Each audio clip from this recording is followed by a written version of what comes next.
13 anos amarrada, sem praticamente nenhum contato humano e tratada como um animal. O vídeo de hoje é sobre a Jenny Willey, a menina selvagem. Sejam todos muito bem-vindos. O vídeo de hoje é um caso extremamente trágico de abuso e negligência infantil, combinado com um estudo científico, e com certeza é uma das histórias mais tristes que eu já vi. Então o conteúdo de hoje é bem delicado e sensível. Eu sou a Loba e nessa noite eu vou contar uma história para você. Vinheta.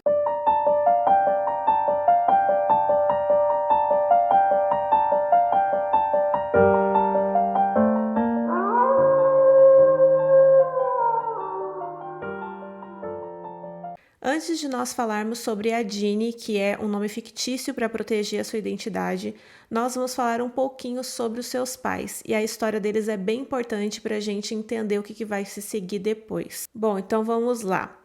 Os seus pais moravam em Arcadia, na Califórnia. O pai da Jenny, o Clark Willey, ele foi mecânico de aviões durante a Segunda Guerra, e a mãe da Jenny, a Dorothy, ela veio de uma família de fazendeiros bem simples, bem humilde.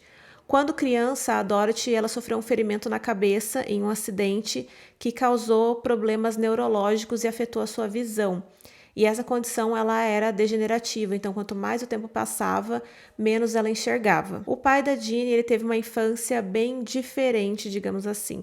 A mãe dele, ela trabalhava em bordéis e ela deixava ele em orfanatos. Então ele passou boa parte do tempo vivendo desse jeito, e ele também recebeu um nome tipicamente feminino da mãe. E isso fazia com que ele sofresse bastante durante a infância.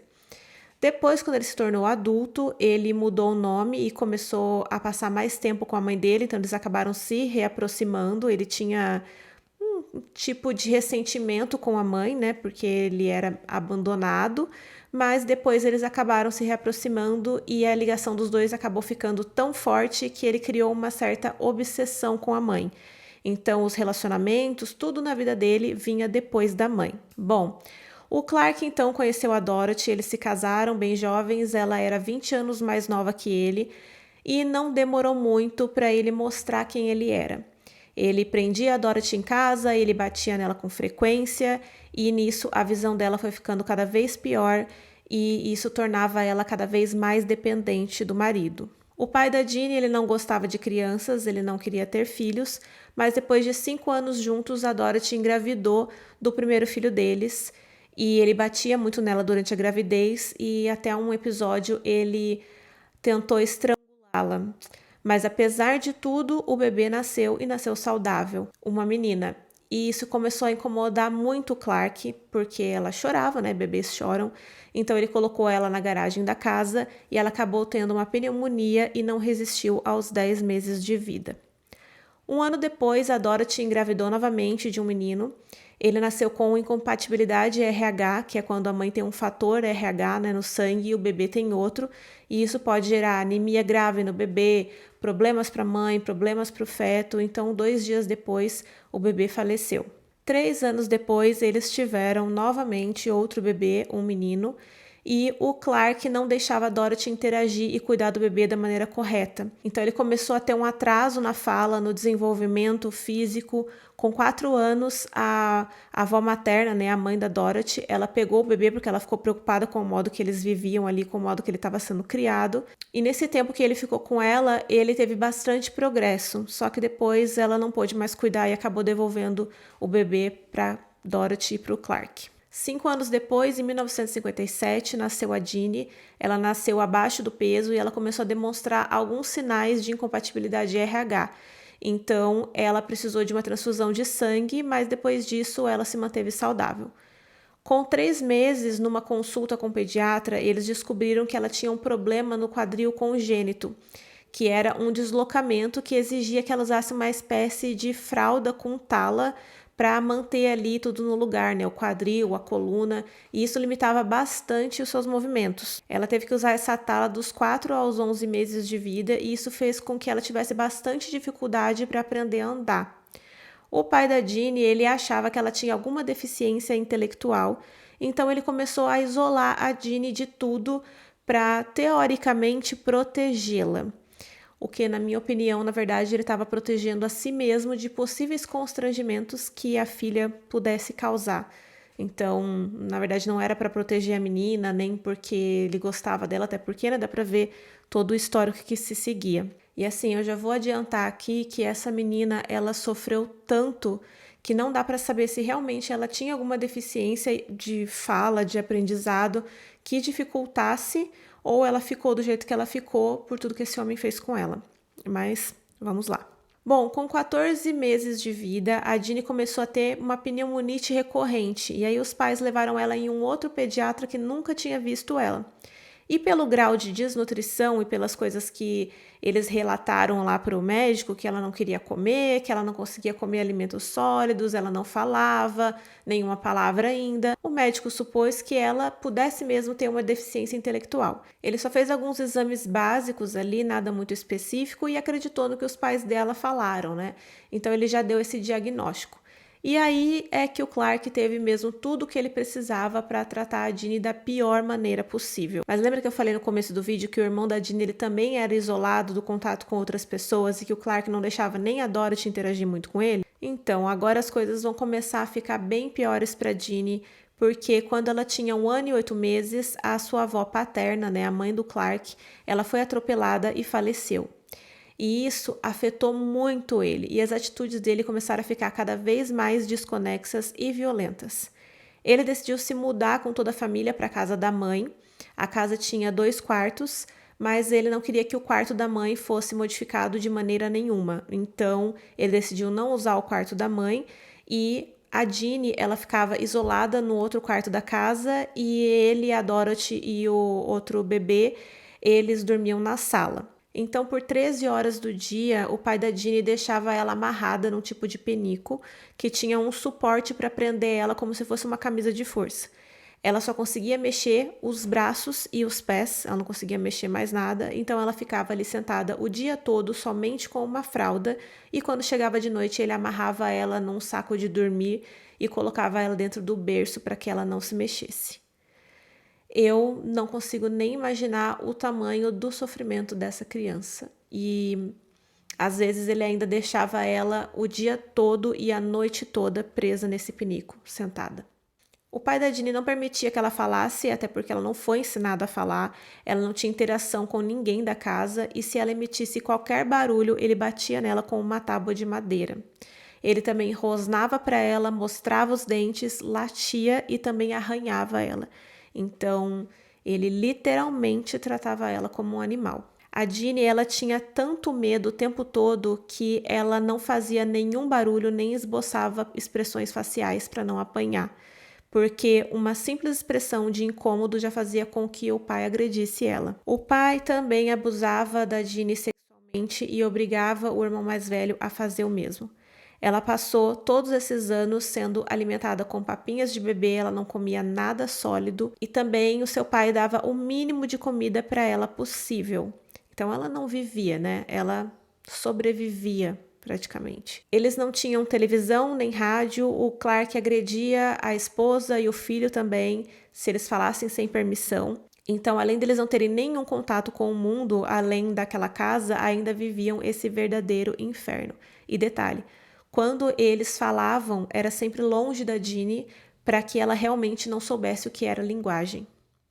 O quarto da Dini era cheio de cortinas para deixar ele bem escuro, então não entrava nenhuma luz, ela não podia olhar pelas janelas e ninguém ali da vizinhança sequer sabia da existência dela. O Clark, ele acreditava que ela só viveria até os 12 anos e ele disse para a mãe da Dini que se ela vivesse mais que isso, ele deixaria que elas fossem embora.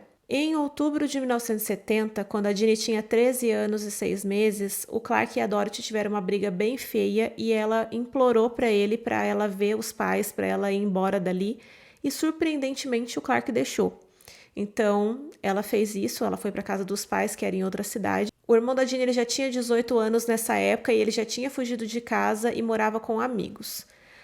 3 semanas depois, em 4 de novembro, a mãe da Dini se inscreveu no programa do governo para receber um auxílio por causa da sua condição, né, que ela quase não enxergava mais. E para isso ela precisou ir num lugar, acredito que para levar uma documentação. E como ela não enxergava, ela acabou entrando numa sala por engano, e essa sala era da assistência social. E quando as assistentes bateram o olho da Dini, elas perceberam que tinha algo muito errado ali, Para vocês terem uma ideia, elas acharam que a Jeannie tinha entre 6 e 7 anos, por causa do seu tamanho, do seu comportamento, e ela tinha quase 14 anos, né? E quando eles descobriram a idade verdadeira dela, eles chamaram a polícia imediatamente e os pais da Jeannie foram presos. A Jeannie, então, ela ficou sob a tutela do tribunal e ela foi levada para o Hospital Infantil de Los Angeles. E na manhã do dia 20 de novembro, o pai da Jeannie tirou a própria vida com uma arma de fogo. No dia seguinte, ele teria uma audiência onde ele seria julgado por abuso infantil. Um covarde, né? Ele fez tudo o que fez com a família toda, mas ele não podia suportar o julgamento. E ele ainda deixou um bilhete de despedida onde estava escrito, abre aspas, o mundo não vai compreender, fecha aspas. Realmente não dá para compreender tamanha crueldade. Esse caso ele foi bem midiático. Na época eles não protegeram a imagem da Jeannie, não protegeram o nome dela, da família. Então eu acho que talvez por causa dessa exposição toda que ele tenha feito isso. Não tanto pelo julgamento, sabe? E muito menos por remorso, né? Por todos os abusos e agressões e a cegueira da mãe da Jeannie, as acusações contra ela foram retiradas, porque foi constatado que ela era incapaz de proteger os filhos. Então a Dorothy ela foi levada para um lugar de acolhimento e começou a passar por tratamento psicológico. E a Jeannie então começou os seus tratamentos com uma equipe bem grande, eram bastante profissionais, um para cada área, mas eles não estavam muito esperançosos, o prognóstico não era muito bom, porque diante de todos os abusos, as privações que ela teve no atraso de fala, de desenvolvimento físico, intelectual, era muito grande. Ela tinha 1,37 de altura e estava extremamente desnutrida. Ela pesava só 27 quilos e esse é o peso aproximadamente de uma criança de 6 anos. Ela também tinha 2 dentições quase completas na boca, o que dificultava muito com que ela comesse alimentos sólidos. Ela tinha muitos hematomas pelo corpo de ficar sentada há muito tempo e a caixa torácica dela era totalmente desproporcional. A formação óssea dela ali era de uma criança de 11 anos e ela também salivava muito, ela não sabia nem engolir direito. A Jeannie, ela também não chorava em hipótese alguma, ela só compreendia o próprio nome e palavras como pare e chega. Para vocês terem uma ideia, os danos que a Jeannie sofreu, eles foram tão graves, tão sérios, que a visão dela era totalmente normal, todos os testes comprovaram isso, mas ela não conseguia focar em nada a mais de 3 metros de distância, o que corresponde ao tamanho do quarto que ela vivia.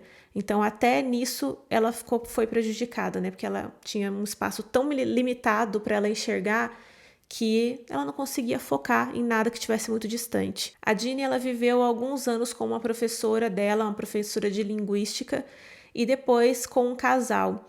E nessa época ela fez bastante progresso, os especialistas estavam ficando animados, ela aprendeu cerca de 100 palavras no primeiro ano e ela começou a expressar suas emoções, os seus sentimentos, então foi uma evolução significativa.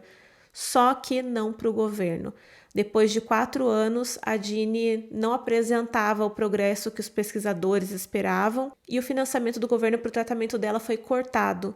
Então, começou ali todo um conflito de interesses entre os especialistas, entre os cientistas. Alguns acreditavam que ela já tinha nascido com alguma condição que causou esse atraso no desenvolvimento e outros acreditavam que tudo que ela viveu, né, todos os abusos que causaram esses danos irreversíveis nela. Então, em 1975, com esse corte do governo, o casal deixou de cuidar dela. Depois a mãe pegou a guarda dela de volta, mas quando ela tinha 18 anos, a mãe dela não conseguia mais, né, dar todo o suporte que ela precisava, então ela voltou para instituições de acolhimento e foi adotada de novo. Mas não recebia os tratamentos adequados, não fazia as terapias todas que ela tinha que fazer, porque era um tratamento muito intensivo mesmo, e o pior ainda, ela foi abusada novamente por quem a adotou. E aí ela passou a não falar mais nenhuma palavra, então ela regrediu muito no tratamento. A sua professora de linguística, que cuidou dela por muito tempo, disse que tentou contato com ela várias vezes, tentou se aproximar, mas as instituições que a Jeannie vivia nunca deixaram ela manter contato. O que eu não entendo, eu não sei porquê, né? Uma pessoa que tinha um afeto genuíno por ela, né? Uma pessoa que ela gostava, que ajudou no tratamento, que podia ajudar muito mais, foi proibida de se aproximar. Olha, essa história é assim de embrulhar o estômago e eu já vou chegando aqui para as considerações finais. As últimas notícias da Jeannie foram em 2016, com 67 anos. Ela vivia numa instituição, ela estava um pouco melhor, ela ainda passava por muitos e muitos tratamentos. E assim, eu sinceramente nem sei muito o que dizer, porque o que essa menina passou, por mais que a gente tente se colocar no lugar, tente pensar como que ela viveu desse jeito, eu acho que o sofrimento e a dor que ela sentiu são inimagináveis e imensuráveis. Durante os tratamentos, as aulas que ela tinha, dava para ver que ela tinha total capacidade de se desenvolver normalmente, se não fosse tudo isso que ela viveu, se não fosse essa vida que ela teve. E tem alguns vídeos pela internet, você consegue ver a vontade dela de aprender, o olhar dela de inocência, de doçura, é realmente de cortar o coração. E o sentimento que fica, pelo menos para mim, é que mesmo que ela tenha escapado do monstro que era o pai dela, ela nunca realmente tenha escapado, porque o que ele fez destruiu e aprisionou ela para sempre nessa sobrevida. Ela com certeza não teve a vida que ela poderia ter. Bom, agora eu vou indo. Me digam o que vocês acham desse caso. Não esquece de deixar o seu like, se inscrever no canal para não perder os próximos vídeos. Um beijo e até o próximo. Tchau!